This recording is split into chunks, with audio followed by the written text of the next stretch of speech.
सूर्य का प्रकाश जंगल के रास्ते पर झिलमिलाता है, जैसे एक हिरण दौड़ता है जिसका एक भालू पीछा कर रहा है। हवा जंगल की मीठी खुशबू से भरी हुई है, जीवन और खोज का एक सिम्फनी। अचानक हिरण रुक जाता है, उसके होश चौकन्ने हो जाते हैं। मैंने एक अजीब सी आवाज सुनी। हारन और रीछ ने एक छोटे खरगोश को शिकारी के जाल में फंसा हुआ पाया, जिसकी चीखें हवा में गूंज रही थी। रीछ हार्न की ओर दिलासा देने वाली नजर से देखते हुए शिकारी के जाल को फाड़ने के लिए अपनी कच्ची शक्ति का उपयोग करता है।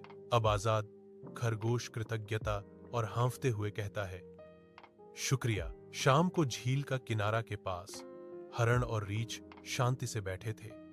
तभी भेड़ियों का एक झुंड परछाइयों से निकलता है। हार्न कांपता है क्योंकि रीछ बहादुरी से आगे बढ़ता है, हार्न को खतरनाक भेड़ियों से बचाता है।